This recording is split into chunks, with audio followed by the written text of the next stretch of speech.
Oregon and Washington are both chasing 5-star prospects and are both in good positions. What does the recruiting battle between these schools look like in the coming years? That and more on this Locked On College crossover edition of Locked On Ducks and Locked On Huskies.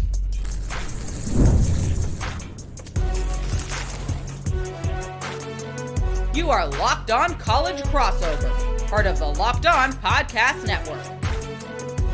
Your team every day.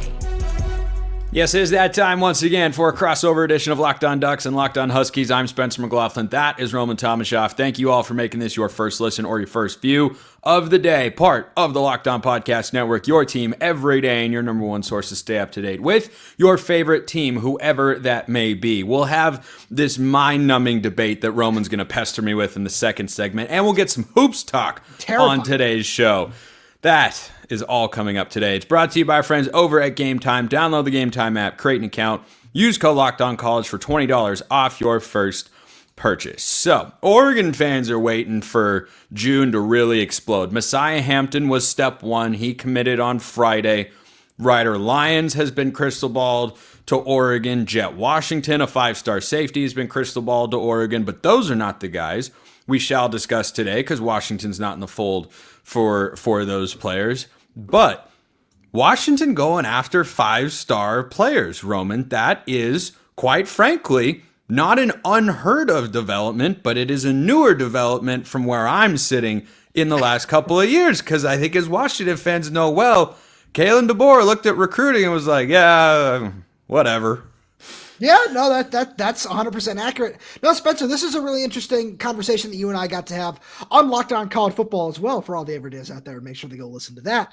But it's something where Washington was able to secure a very late visit from 5-star cornerback Brandon Arrington, and he's somebody who I'm curious to see how this battle is going to shape up. I felt like Texas A&M has been the other school that's in the mix here for a good long while. He just visited Alabama as well this past weekend, and I really do think it's going to come down to those three schools in some regard. I feel like he might end up at Oregon at this point in time, just the more that I just continue to read the tea leaves and see how things tend to be trending, where that's going to be a really solid secondary class. You look at Jet Washington that you just talked about a second ago. I think that things are shaping up really, really well there. But the trade-off in this regard that I'm really curious about is somebody who just visited Oregon this past weekend is now coming up to Washington, is 4-star cornerback Devon Benjamin. And I kind of think, hey, one guy goes to Oregon. Why wouldn't the other one want to end up at Washington at this point? Because if you go play with the other guy at Oregon, it just seems like a fun time. I'm just saying, I don't think it rains in Eugene as much as it does in Seattle. That 20-point loss in the Rose Bowl seems like a really fun time. Was that to Washington? I forgot. No, but you guys do lose. No, you guys are in the Sun Bowl. Yeah, that's right. Yeah, that's right. Anyway, I did want to look at a big picture. Is Benjamin not a 5-star? I thought he... No, he's like borderline. He's like top 50. Oh, okay. Still a top 50 player. And Arrington's a top 10 player in the class who, could play both ways. Sure. Frankly, if I don't know all the details of Texas A&M's recruiting, but it's just popped in my head with regards to Arrington. If he wants to play both ways, that's going to be a lot tougher at Oregon because of the amount of receiving talent that is stacked in the room. I don't know how big of a priority it is for him to play both ways. Obviously, he's incredibly capable, but you'll have Decorian Moore on the team next year. Who knows if Evan Stewart comes back? You'll have Gatlin Bear, a 5-star, coming in for his first season of college football after a 2-year LDS mission. You've got Jeremiah McClellan in the room, Jerry Dickey's. It's hard. It's hard, and I wonder if that factors into the recruitment. I'd, of course, take him even if he only wants to play or only winds up playing on one side of the ball. But you told me before we started, Roman, that you like Benjamin more than Arrington. Why is that?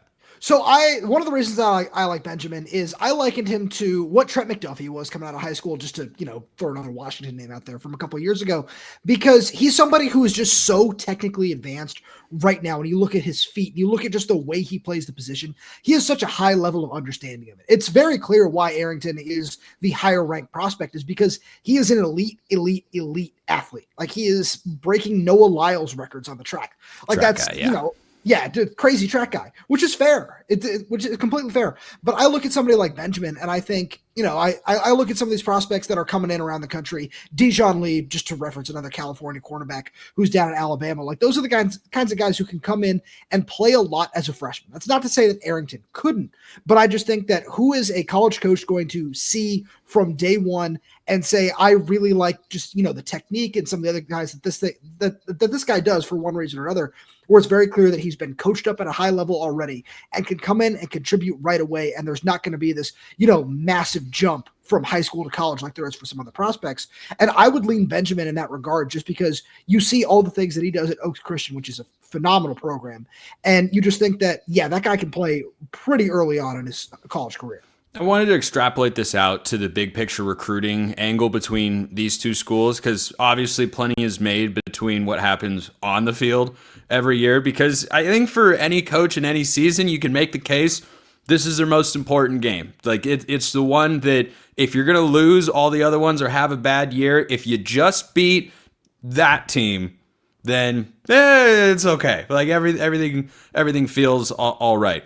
Where do you see Washington's recruiting going? Because someone that I've talked about a lot on my show this offseason has been USC, with regards to kind of encroaching upon Oregon's dominance of West Coast recruiting that they've had in the last 6-7 years since Mario Cristobal took over in 2018. They've elevated. USC has underachieved. Washington has had some good classes, but then Kalen DeBoer didn't recruit a lot, and Jimmy Lake actually recruited. Yeah, Jimmy Lake actually recruited. Correct me if I'm wrong. Jimmy Lake was a better recruiter at Washington than Kalen DeBoer. No, he was not. Oh, okay. Really? Yeah, we don't need to get into the whole 95th ranked class in 2022, because he just straight up did not care for the majority of that cycle. Oh, okay. Well, regardless, the point I want you to get at is, we're going somewhere with this. Yeah, USC has shown that they can rise up and recruit at Oregon's level. Do you feel like Washington can do that?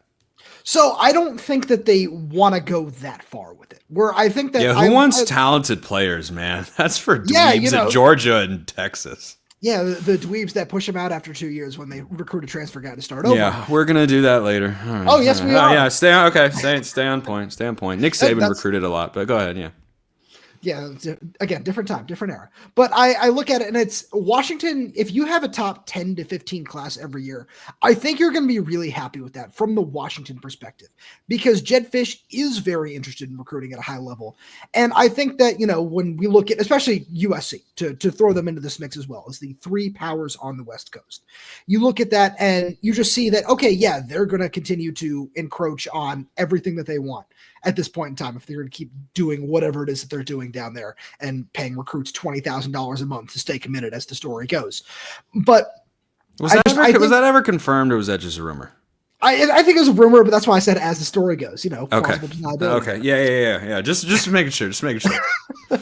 But it's one of those things where if Washington is at that level every single year, where if you're able to keep the top players in Washington home, I look at 2027 and think about Tavita Nonu, a high-ranked defensive tackle, after grabbing another defensive lineman from the state of Washington that Oregon wanted, that Ohio State wanted, and Derek Coleman-Brusa, and you're still able to keep some premier talent on the West Coast at, just away from USC, away from Oregon. I was going to say at Washington, but Cody Green was playing in California for the last couple of years, getting a 5-star offensive tackle from there, getting a Devon Benjamin to come up to Washington would be a key part of this as well. And then as Washington continues to push for some of the other top players in California, like 4-star wide receiver Daniel Odom, who's committed to Oklahoma as a name to keep an eye on, 4-star wide receiver Madden Williams, his teammate at St. John Bosco, who's committed to Texas A&M. If Washington is able to continue to pull players like that out of California on a year in and year out basis and get, let's say, 4 or 5 players in the top 25 to 30, I think that that's something that Husky fans will be happy with as they continue to try to expand their recruiting footprint, which is going quite well, by the way. If you're able to go into Georgia and very quickly become a top 3 contender for 5-star edge rusher Tristan Givens, Washington can recruit at a high level. I don't think it needs to be a top 5 to 7 class every single year for this program to find success, but it certainly is helpful. Yeah, having good players, regardless of where they come from. It turns out it's helpful. It turns out that that's still important to have better players than the guys on the other side. I think last year's matchup between these two teams was kind of emblematic of what I'm getting at here. Just point it out. Just point out. Anyway, so just really quick. I feel like Oregon's ceiling, absolute ceiling. One day they could pull in the number one class in the country.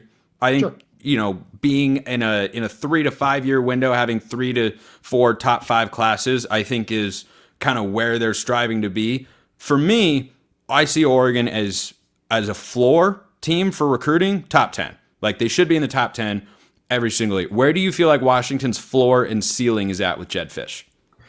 The floor with the Jedd Fisch era should be 25. I think the ceiling is somewhere in the 7 to 10 range. If a few things fall right here and there, depending on the relationships and how early they get in with some guys, quite frankly, is the best way to put it. I think that somewhere between 7 and 10 is the absolute ceiling. Okay. All right. There's nothing wrong with that. Nothing wrong. You can do a lot of things. A lot of things with that. But it's all about the top 5 classes, we know. Anyway, so in the next segment, I'm going to entertain Roman's ridiculousness because I'm just such a nice guy. Yeah, that's what that is. First, this episode brought to you by Game Time. There's nothing like the NBA playoffs. The intensity of Tyrese Halliburton being really good. The buzzer beaters, mostly by Tyrese Halliburton. The fans losing their minds at whatever Tyrese Halliburton has done. It's the kind of atmosphere you have to experience live. And this year's matchups have already been delivering. And if you want in, Game Time makes it fast and easy to get seats, even for the biggest playoff games. Prices on the app actually drop the closer it gets to tip-off. And with killer last-minute deals, panoramic seat views, and no surprise fees, which is my favorite part, Game Time is a total game changer. So, I've used Game Time on multiple occasions myself. It was a great process. I got a great deal. Tickets were on my phone. Easy money, just like that. That's why you got to check out Game Time. Take the guesswork out of buying tickets with Game Time. Download the Game Time app, create an account, use code LOCKEDONCollege for $20 off your first purchase. Terms apply. Again, create an account, redeem code LOCKEDONCOLLEGE for $20 off. Download the Game Time app today. Last minute tickets, lowest price, guaranteed. So, Roman, speaking of Game Time, by the way, there was an issue getting my credential for the Big Ten Championship game, so I bought a ticket with Game Time. Maybe you'll have the opportunity to do that one day, but we'll never know. Yeah, the national championship credential I had really doesn't. Yeah, that was the past. We're in a new conference now. Anything that happened before that is ancient history. You see, we're all operating on what happened this past season. So I'm going to give you the floor to lay out. I don't even know where this came from. I don't know who started it. I just know that I come across this idea a lot, that Oregon doesn't develop its own players, that they can't recruit high school kids and keep them. They just recruit them and then replace them all with transfers. And I would just like to hear what exactly this perspective is or where it came from. So you go ahead as someone who at least dips his toe into the water in that particular camp. So let's what's the best way to put it? Let's talk about the offensive line that Oregon has put together for this season. Mm-hmm. Right, where you go out and you get players like Isaiah World, which is awesome. He's a really good player. I think he's going to do very, very well. But you look at that and it's, hey, haven't you guys been recruiting really well, in air quotes, along the offensive line for the last 3, 4, 5 years? Or at least that's the expectation under Dan Lanning when you're pulling in a top 5 class every year. You can correct me if I'm wrong there. They have recruited the offensive line well, yes. So where are those players? Why did you have to go get Emmanuel Pregnon? One of them is starting at center, and we're hoping will come back for a 4th year, but might not because he might be too good to go to the NFL and played as a true freshman. One of them just got drafted in the 1st round. One of them came up from the FCS ranks and got drafted in the 5th round. There we go. 5th round in Johnny Cornelius. One guy who started up until this past year. Every year under Dan Lanning was a pretty lowly rated 3-star recruit. I think he was like outside the top 500 players nationally in Marcus Harper. So anyway, you were wondering where those guys are. That wasn't my question. Around. That wasn't my question. My question is, where are they right? Where are the players that you said to continue to recruit? Where are they right now? Why did many of them are on the roster, and some of them have transferred out. Sure, but isn't the whole point to year in and year out get these players that you were developing from the high school ranks through? Like that's the whole point of this. That is the big question here.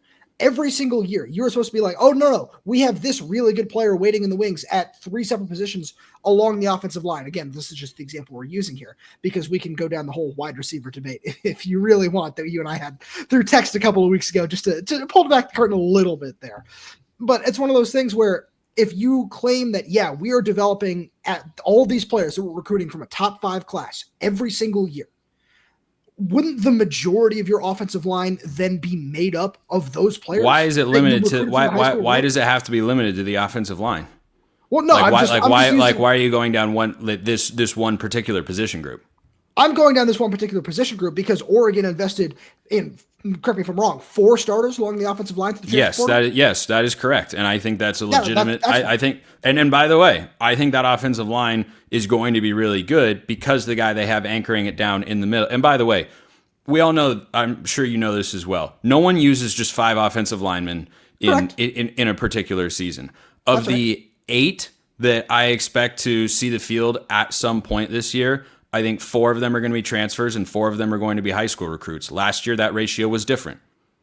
So then let's talk about that to keep this offensive line metaphor here in play. By all means. Let's talk about Washington's offensive line for the 2023 season. Mm-hmm. Of the 23 season? You didn't want to talk about the 2024 Washington offensive line? No, I really don't. I don't think anybody does. Yeah, I do. I liked that unit. 10 sacks was really something. That was really something. I'm marking that off on Oregon Bingo, by the way. Shout out to the Duke father. Fantastic. Yeah, that's just a fantastic Twitter. Oregon Bingo. That's good. I like that. So, Spencer, just pop quiz off the top of your head, of the 8 players that were the primary rotation along that offensive line, how many of them were transfer acquisitions by Washington? Last year? No, that 23 Joe Moore award-winning offensive line. Oh, the 23? I think there were 2. 1 or 2. 0. Zero. No, zero. They were all recruited from the high school ranks. This is the point where it's not that one is necessarily better than the other, but it's more of just the optics of the situation, if you will. Where, you talk about all these wide receivers a minute ago. Let's jump over to that. You talk about all these wide receivers that, we're producing wide receivers at such a high rate. You haven't had one picked in the first round since 1972. It's been a position that's been elevated a lot because it used to be guys that were not NFL caliber prospects, and now they've started bringing in those sorts of players. But no, I didn't expect him to suddenly be taken in the first round right away. I thought Troy Franklin could have gone. There were some mocks that had him there, and he fell to the 4th round. The NFL was probably right about that. That's the point. Right, but that's the point, right? Where it's, this guy comes is that one player got drafted a little bit later than maybe he was supposed 3 rounds to? Later is not a little bit later.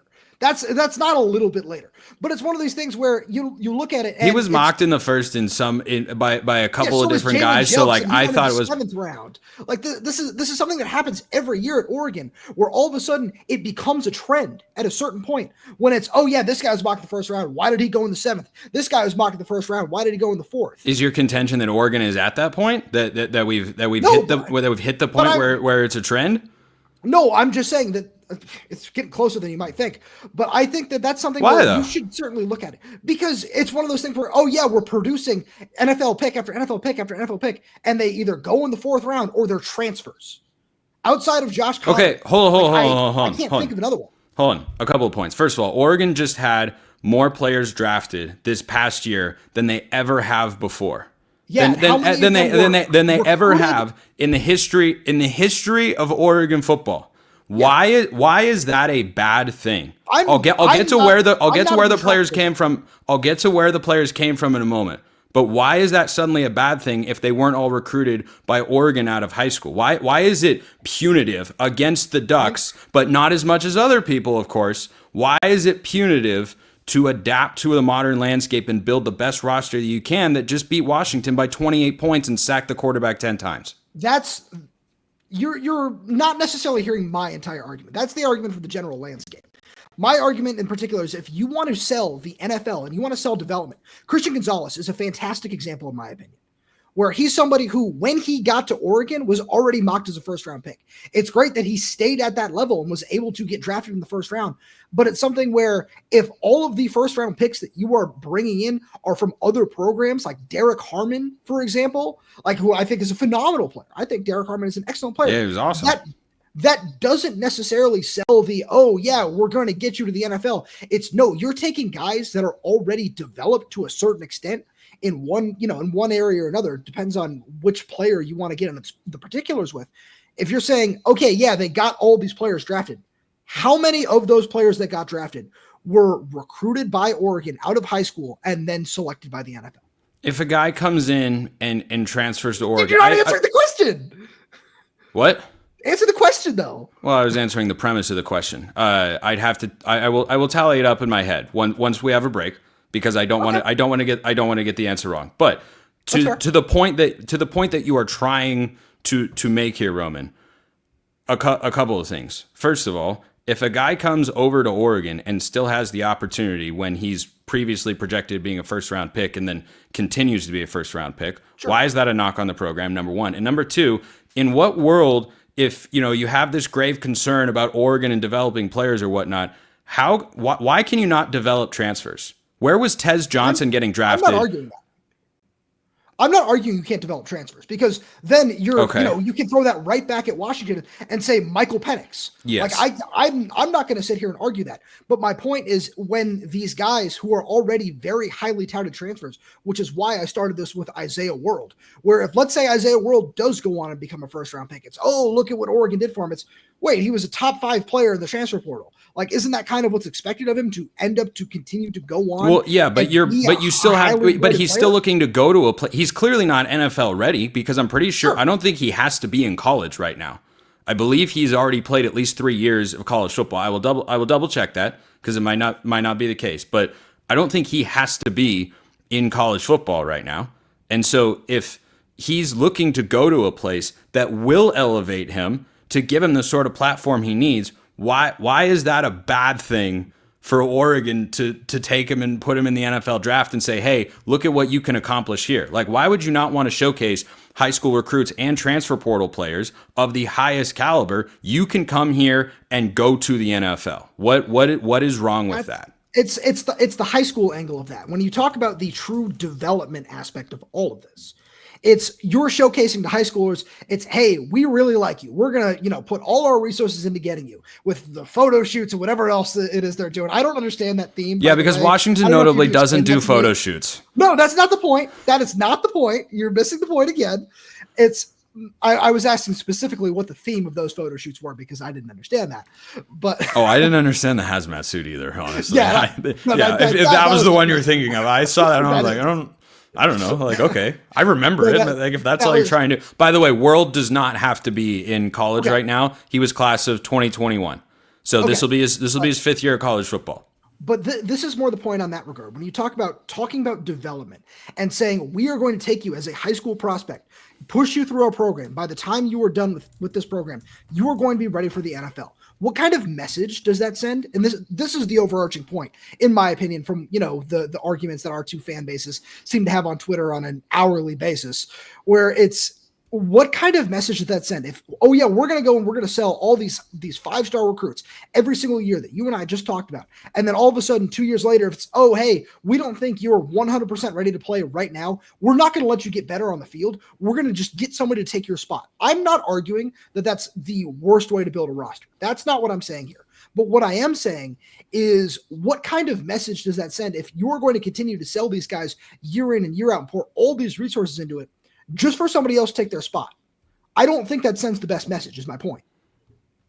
High school recruits clearly seem to disagree with that particular assessment as Oregon continues to recruit at a top 5-10 level in the last several years. Again, not my argument, because especially when we look at the way Oregon recruits, which is certainly not a conversation we have time for on this show. But if you look at that way, they are always going to get recruits. That is not something that I have ever argued or will argue. But it's the argument that you and I wanted this segment turned into, and of course it goes off the rails because we always knew that it would when we planned this, is it's one of those things where you look at it and you just say, again, is there one surefire way to build a roster and find success in the world of college football? No, certainly not. But there are certain things that you can look at and say, I don't know, it feels like it's a little bit more sustainable to do something this way or to do something that way. And I think that no, I think you should build most of your roster. Okay, hold on. We need to take a break. We need to take a break. We will indeed finish this conversation and then close with some hoops talk. And I have an answer to Roman's question.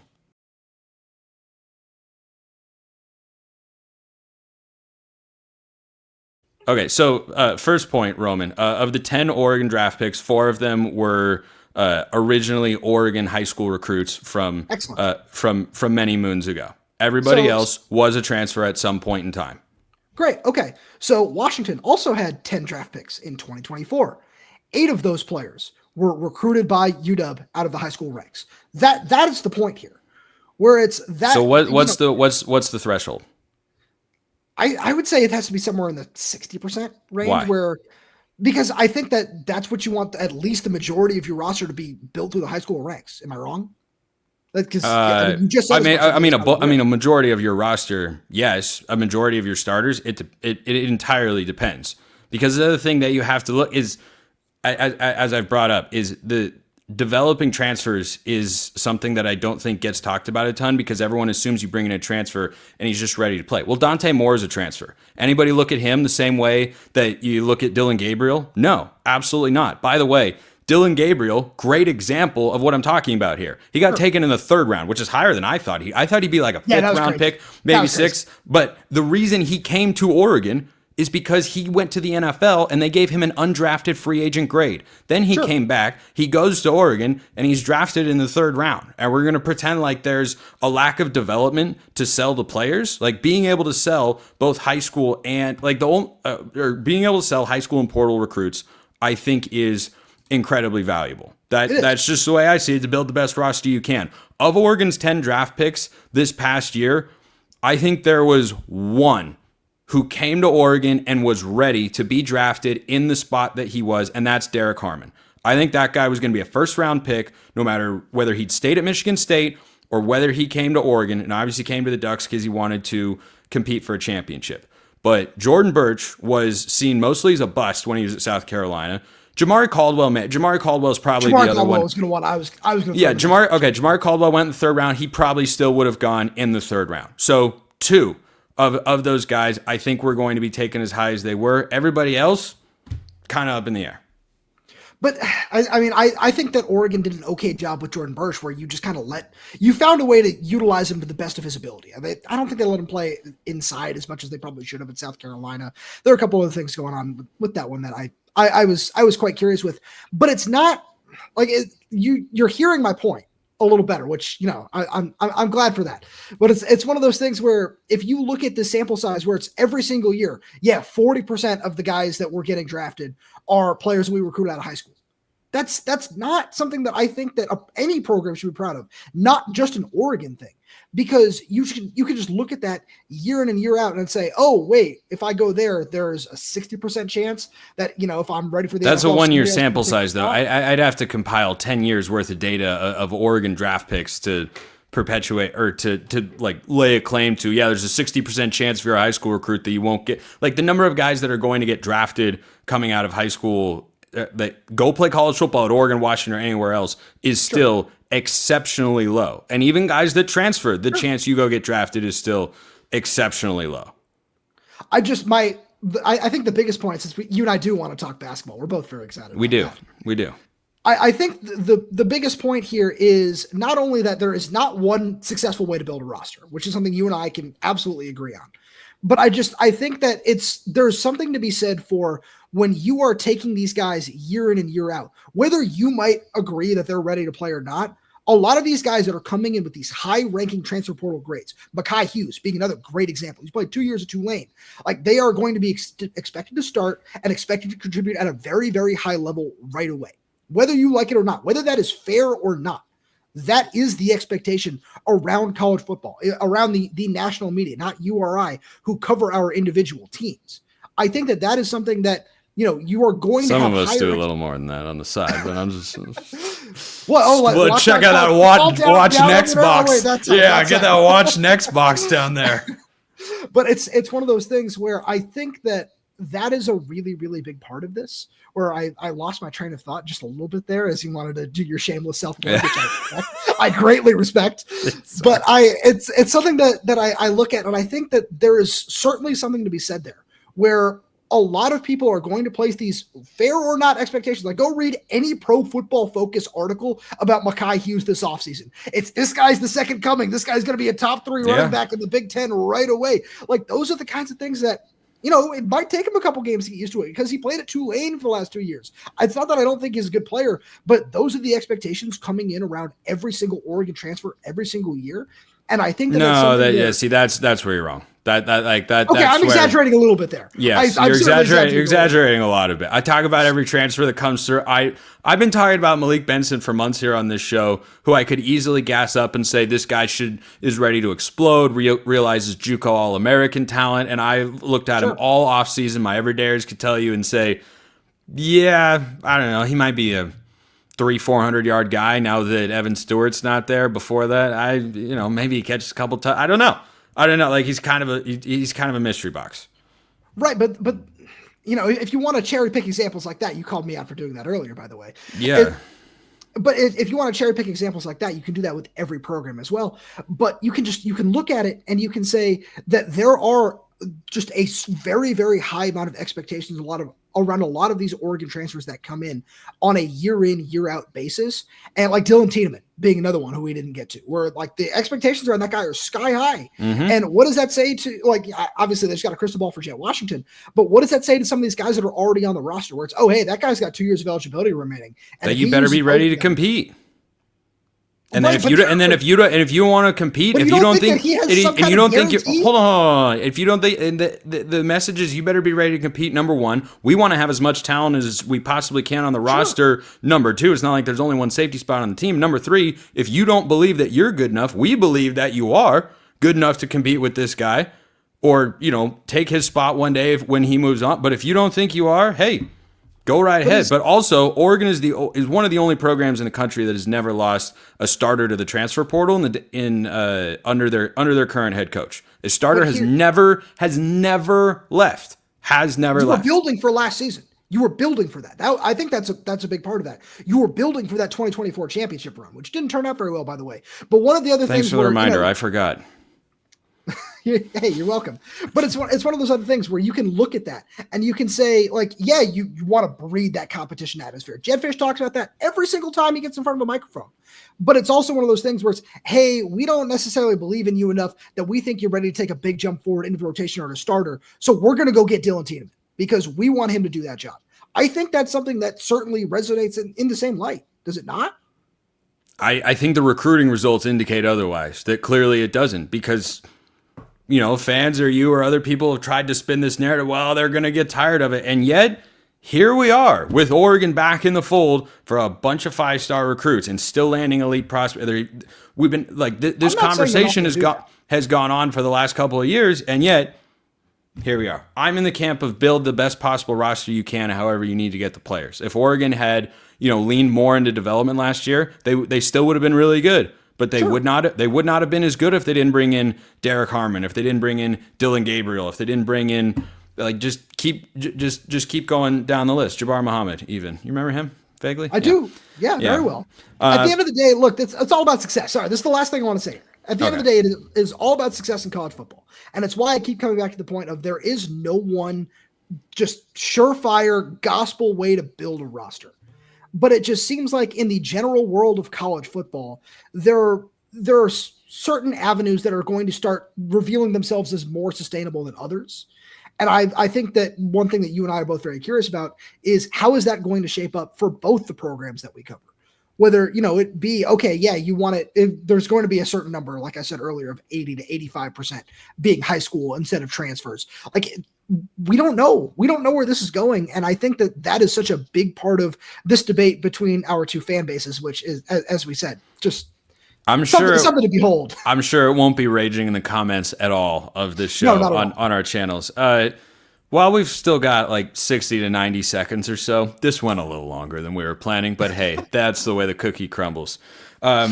I like where Oregon basketball is at. I will say Washington just got the guy that I really wanted Oregon to get in Desmond Claude from USC. He had, I think, visited or he'd heard from Oregon, and this is a 16-point-a-game scorer of the Trojans. I won't lie, Roman. I was not thrilled. I saw TJ Bamba 2.0 and said, that's what this Oregon roster needs. It's still a tournament roster. When you can, I don't know exactly how the starting five will work out, but if you have Jackson Shellstad, KJ Evans, Nate Biddle back for a fifth year, okay, you should go to the NCAA tournament. Everything else, kind of questions. Claude would have been one less question mark, but Washington, the last place team in the Big Ten from this past year, in case you forgot that, is not going to be last place next year. No, certainly not. I expect this team to be a top 5 in the Big Ten at the very worst at this point in time because of the significant investment that they made through the transfer portal, which doing that in basketball is a very different discussion from doing that in football. Yes, then it's totally okay. It's totally cool, right? Yeah, totally fine. There's no qualms, no questions with the program, nothing. Just remember, when Washington does it, it's okay. When Oregon does it, it's a sign of real issues within the department. Certainly not what's going on here. Also, I'm a little ashamed. Here's my shameless plug for you, that you didn't just ask me, because all my insiders knew what was going on with Desmond Claude's recruitment for that entire period of time. You can check that out down in the description below on the Locked On Huskies page. But this is something where it's not just Desmond Claude. It's Wesley Yates. It's Kwamari Peterson from East Tennessee State. It's Jacob Ognisevich, bringing him in from Lipscomb, getting Zoom Diallo and Frank Kepnong back. You have depth that you didn't have last year on top of top-end talent. Yeah, Frank Kepnong. Love that. I love watching him play. Man. I miss Frank Kepnong. He's the perfect backup center. He's perfect.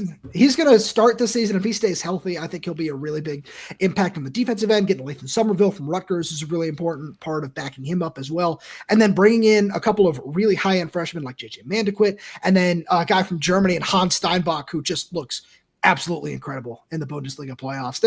There's so much talent on this roster that making it back to the NCAA tournament seems like the bare minimum at this point in time. Yeah. Well, Washington's got a soccer player and a guy I describe as a backup center starting this year, so they're up and coming. Whoa! Right? What a shot! What a just knockout shot from you. If we go any longer, I think Zach is going to fire us both. So that's Roman Romashoff for Locked On Huskies. I'm Spencer McLaughlin, Locked On Ducks. This has been a Locked On College crossover. Thanks for listening. We'll see you next time, and until then, hope you have a wonderful rest of your day.